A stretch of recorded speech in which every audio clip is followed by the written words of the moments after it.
AP cabinet భేటీ ముగిసింది. ఈ సమావేశంలో అసలు ఏం జరిగింది? అసమ్మతులకు జగన్ క్లాస్ స్పీకరా? మంత్రులను దారిలో పెట్టడానికే ఎక్కువ ప్రాధాన్యం ఇచ్చారా?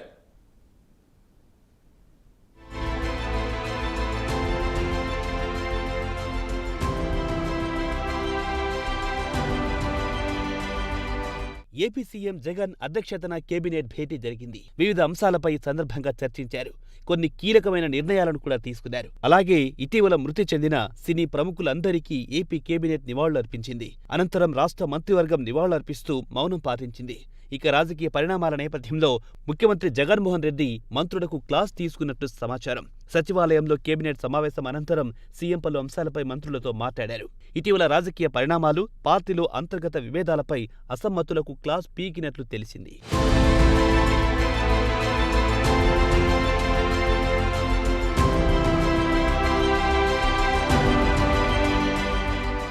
ఇప్పటికే అసమ్మతి నేతలు బయటికొస్తుండగా 175 సీట్లు గెలవాలన్న జగన్ శిబిరంలో ఆందోళన నెలకొంది. కోటంరెడ్డి, ఆనం మాత్రమే కాదు, చాలా మంది అసమ్మతులు జగన్ తీరుపై ఆగ్రహంగా ఉన్నారు. వారంతా తిరుగుబాటు ఎగరవేయడం ఖాయమన్న వార్తలొస్తున్న నేపథ్యంలోనే కేబినెట్ భేటీలో జగన్ గట్టి వార్నింగ్ ఇచ్చినట్లు తెలుస్తోంది. మంత్రులంతా పార్టీని ముందుకు నడిపించాలని, క్యాడర్ను సమన్వయం చేయాలని సూచించారని తెలుస్తోంది. తోక జాడిస్తే కట్ చేస్తానని కూడా హెచ్చరించినట్లు సమాచారం. అంతేకాదు, పార్టీలో మంత్రులకు, ఎమ్మెల్యేలకు మధ్య జరుగుతున్న తగాదాలను కూడా జగన్ ప్రస్తావించినట్లు తెలుస్తోంది.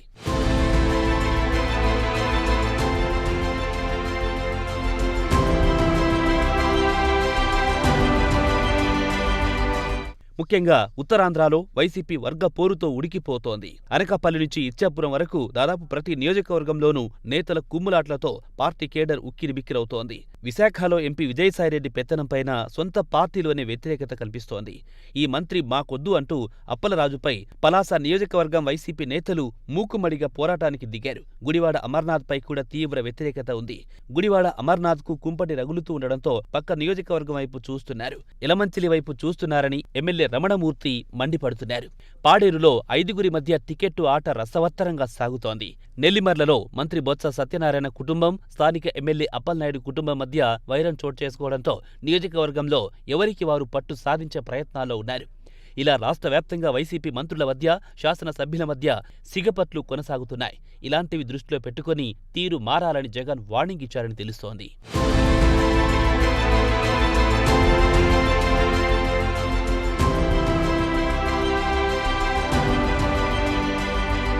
మేకపాటి చంద్రశేఖర్ రెడ్డి, కోటంరెడ్డి శ్రీధర్ రెడ్డి, ఆనం రామనారాయణ రెడ్డి, వసంత కృష్ణప్రసాద్, ధర్మాన ప్రసాదరావు లాంటి నేతలు జగన్ సర్కార్పై పలుమార్లు కామెంట్ చేసిన సంగతి తెలిసిందే. వైసీపీలో అసమ్మతి నేతల లిస్టు చాంతాడంతా ఉంది. ఇప్పటికే ఆనం, కోటంరెడ్డి వైసీపీని వీడడం ఖాయమైపోగా ఇక మిగతా అసమ్మతి నేతలు జగన్కు రేపో మాపో హ్యాండ్ ఇస్తారన్న వాదన వినిపిస్తోంది. అంతేకాదు, చాలా మంది మంత్రులకు సైతం జగన్ తీరుపై అసంతృప్తి ఉంది. ఆయా సందర్భాల్లో అది బయటపడుతోంది కూడా. ఇలాంటి తరుణంలోనే కేబినెట్ మీటింగ్ పెట్టి జగన్ అసమ్మతులకు గట్టి క్లాస్ పీకారని తెలుస్తోంది. ఈసారి 175 సీట్లు గెలవాలనుకుంటున్న జగన్ ఎట్టి పరిస్థితుల్లోనూ అనుకున్నది సాధించాలన్న కసితో ఉన్నారు. ఇందుకు తొలుత పార్టీని గాడిన పెట్టాలని భావిస్తున్నారు. వెళ్లిపోయేవాళ్లుంటే ముందుగానే వెళ్లిపోవాలని భావిస్తున్నారు. సడన్ గా ఎన్నికల ముందు హ్యాండ్ ఇస్తే ఇబ్బంది తప్పదు. అందుకే ఇష్టం లేని వాళ్లు ముందే సర్దేసుకోవాలని హెచ్చరిస్తున్నట్లు తెలుస్తోంది.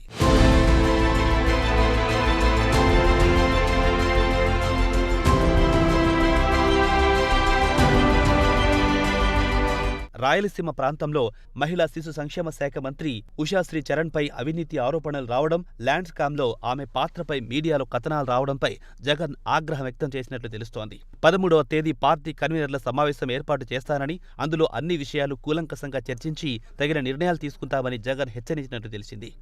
అదే రోజు ఎమ్మెల్యేల గ్రాఫ్ కూడా పరిశీలిస్తానని ఆయన ముందుగానే హెచ్చరించారు. ఉత్తరాంధ్ర జిల్లాలో మంత్రి ధర్మాన ప్రసాదరావు, అప్పలరాజు మైలవరం నియోజకవర్గంలో జోక్యం చేసుకుంటున్నందుకు జోగి రమేష్కు క్లాస్ పీకారు.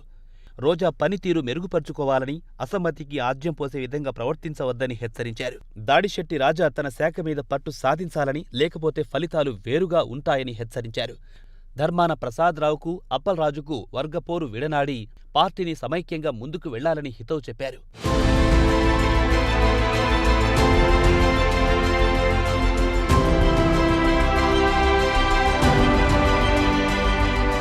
అసమ్మతులకు జగన్ వార్నింగ్ పక్కన పెడితే ఇక ఏపీ కేబినెట్లు పలు కీలక నిర్ణయాలు కూడా తీసుకుంది. ఉగాదికి అందించే సంక్షేమ పథకాలకు కేబినెట్ ఆమోదం తెలిపింది. వైఎస్సార్ ఆసరా, ఈబీసీ నేస్తం, వైఎస్సార్ కళ్యాణమస్తుకి ఆమోదం తెలిపింది.